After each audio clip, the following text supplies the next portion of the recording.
तो न्यूजीलैंड के खिलाफ सीरीज का दूसरा मुकाबला रायपुर के शहीद वीर नारायण सिंह स्टेडियम में खेला गया। यह वो मैदान था जहां न्यूजीलैंड ने टॉस हारकर पहले बल्लेबाजी करते हुए 208 रनों का विशाल लक्ष्य भारत के सामने रखा था। न्यूजीलैंड की तरफ से रचिन रविंद्र के 44 और मिचेल सेंटनर के 47 रनों की बदौलत कीवी टीम एक मजबूत स्थिति में थी। लेकिन रायपुर की इस तपती गर्मी में आज ईशान किशन के अंदर एक अलग ही आग धधक रही थी। लक्ष्य बड़ा था और भारत ने महज 6 रन पर संजू सैमसन और अभिषेक शर्मा के 2 बड़े विकेट गंवा दिए थे। ऐसा लग रहा था कि न्यूजीलैंड आज भारत को उनके घर में ही ढेर कर देगी। लेकिन तभी मैदान पर शुरू हुआ ईशान किशन का वो तांडव जिसने न्यूजीलैंड के गेंदबाजों के पसीने छुड़ा दिए। ईशान किशन ने मात्र 32 गेंदों में 237 के स्ट्राइक रेट से 76 रनों की पारी खेली। उनकी इस पारी में 11 चौके और 4 गगनचुंबी छक्के शामिल थे। ईशान ने जिस तरह से मैट हेनरी और ईश सोढ़ी को आड़े हाथों लिया, उसने मैच को एक तरफा बना दिया। दूसरे छोर पर कप्तान सूर्या ने भी 37 गेंदों पर नाबाद 82 रन जड़कर भारत को 15.2 ओवर में ही 7 विकेट से जीत दिला दी। इस प्रचंड जीत के बाद जब ईशान किशन को उनके विस्फोटक प्रदर्शन के लिए मैन ऑफ द मैच के अवार्ड से नवाजा गया तो उन्होंने मंच पर जो किया उसने करोड़ों भारतीयों का दिल जीत लिया। ईशान ने अपना अवार्ड सीधे कप्तान सूर्या की तरफ बढ़ाते हुए कुछ बेहद भावुक बातें कहीं। रायपुर के मैदान पर न्यूजीलैंड के खिलाफ मिली इस प्रचंड जीत के बाद जब Ishan Kishan man of the match की ट्रॉफी लेने के लिए पोडियम पर आए तो उनके चेहरे पर एक ऐसी चमक थी जो लंबे इंतजार और कड़ी मेहनत के बाद हासिल होती है।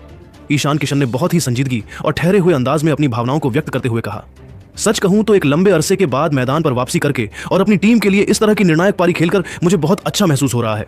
बाहर से देखना आसान होता है, लेकिन जब आप टीम से बाहर होते हैं और अपनी बारी का इंतजार करते हैं तो हर गुजरता दिन एक मानसिक संघर्ष जैसा बन जाता है। उन रातों में खुद को प्रेरित करना और अपनी तकनीक पर काम करना बहुत मुश्किल होता है जब आपको पता नहीं होता कि अगला मौका कब मिलेगा।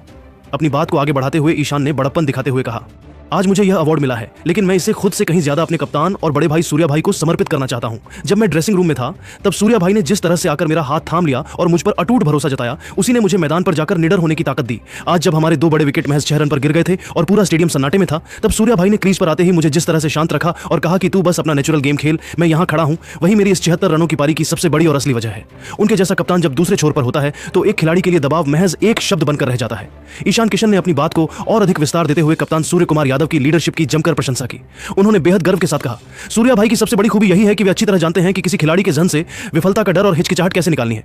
आज जब मैं बल्लेबाजी के लिए उतरा तो मुझ पर अपनी जगह साबित करने का थोड़ा दबाव था, लेकिन सूर्या भाई ने क्रीज पर आकर मुझसे बस एक ही जादुई बात कही थी, ईशान तू बस अपना गेम खेल, निडर होकर शॉट्स लगा, बाकी जो होगा वो मैं देख लूंगा। उनके इन शब्दों ने मेरे अंदर एक नई ऊर्जा भर दी और उनकी उस 82 रनों की नाबाद कप्तानी पारी ने मेरा काम पूरी तरह आसान कर दिया। जब दूसरे छोर पर आपका कप्तान इतनी सहजता से खेल रहा हो तो आपका आत्मविश्वास खुद ब खुद बढ़ जाता है। ईशान ने सूर्या को इस अवार्ड का असली हकदार बताते हुए आगे कहा, ईमानदारी से कहूं तो आज यह मैन ऑफ द मैच का अवार्ड मुझसे ज्यादा सूर्या भाई ही डिजर्व करते हैं। एक महान लीडर वही होता है जो मुश्किल समय में अपनी टीम को फ्रंट से लीड करे और आज उन्होंने बिल्कुल वही करके दिखाया। उन्होंने न केवल खुद रन बनाए बल्कि टीम के बाकी लड़कों को भी खुलकर खेलने का हौसला दिया। अंततः यह अवार्ड मेरे पास रहे या उनके पास, इससे कोई फर्क नहीं पड़ता, क्योंकि हम सभी का मकसद केवल एक ही है, भारत की जीत। व्यक्तिगत रिकॉर्ड्स हमारे लिए बाद में आते हैं, पहले तिरंगे का सम्मान आता है। अब रायपुर की इस जीत के बाद हमारा अगला बड़ा लक्ष्य न्यूजीलैंड को अगले मैच में भी हराकर सीरीज में क्लीन स्वीप करना है और हम इसी लय को बरकरार रखने के लिए पूरी तरह तैयार हैं। दोस्तों, ईशान किशन ने अपने बयान में वाकई में बड़प्पन दिखाया है और अपना अवार्ड सूर्या के नाम कर साबित कर दिया कि टीम इंडिया में भाईचारा किस स्तर पर है। लेकिन आप सभी को क्या लगता है, ईशान किशन, सूर्य कुमार यादव और रोहित शर्मा में सबसे बेहतर T20 खिलाड़ी कौन है? और क्या ईशान को वर्ल्ड कप के हर मैच में मौका मिलना चाहिए या नहीं? नीचे कमेंट करके जरूर बताइएगा और सब्सक्राइब भी कीजिए हमारे चैनल को। धन्यवाद। इस पल की तारीफ की और सेंटनर की खेल भावना को सलाम किया। दोनों खिलाड़ियों का यह प्रेम भरा अंदाज क्रिकेट की उस खूबसूरत भावना को दर्शाता है जो इस खेल को इतना खास बनाती है। सेंटनर का यह कदम न सिर्फ सूर्य कुमार के लिए सम्मान था, बल्कि यह भारतीय क्रिकेट के प्रति उनकी श्रद्धा को भी दिखाता है। तो दोस्तों, मिचेल सेंटनर और सूर्य कुमार यादव का यह दिल छू लेने वाला पल हमें सिखाता है कि क्रिकेट सिर्फ जीत हार का खेल नहीं है, बल्कि यह सम्मान, दोस्ती और खेल भावना का प्रतीक है।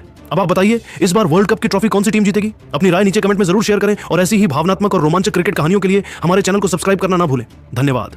हालांकि टेलर ने टीम इंडिया पर हल्का तंज कसते हुए कहा कि भारत के पास टैलेंट की कोई कमी नहीं है, लेकिन असली चुनौती यह होगी कि क्या वे इस लय को हर मैच में बनाए रख पाएंगे। फिर भी उन्होंने सूर्य कुमार यादव की तारीफ करते हुए कहा कि सूर्या जैसे कप्तान के साथ खेलना किसी भी युवा बल्लेबाज के लिए आसान हो जाता है। ब्रैंडन मैकुलम ने अपने अंदाज में और भी बेबाक बयान दिया। मैकुलम ने कहा कि ईशान किशन की बल्लेबाजी देखकर उन्हें अपनी शुरुआती टी20 क्रिकेट की याद आ गई। उनके अनुसार ईशान का इंटेंट पहली गेंद से ही साफ था, या तो मैच पर कब्जा करो या आउट होकर लौटो। मैकुलम ने सूर्य कुमार यादव को टी20 क्रिकेट का गेम चेंजर बताया और कहा कि उनकी कप्तानी में भारत का माइंडसेट पूरी तरह अटैकिंग है। हालांकि मैकुलम ने यह भी तंज कसा कि न्यूजीलैंड जैसी टीमें भारत के खिलाफ हार के बाद जल्दी सीखती हैं और अगला मुकाबला आसान नहीं होगा। केन विलियमसन ने इस जीत को भारत की गहराई का नतीजा बताया। उन्होंने कहा कि ईशान किशन और सूर्य कुमार यादव की पारियां यह दिखाती हैं कि भारत के पास हर रोल के लिए तैयार खिलाड़ी मौजूद हैं। विलियमसन ने कुलदीप कुलदीप यादव की गेंदबाजी को लेकर कहा कि कुलदीप अब पहले से कहीं ज्यादा मैच्योर हो चुके हैं और उनकी गेंदों को पढ़ना बल्लेबाजों के लिए बेहद मुश्किल हो गया है।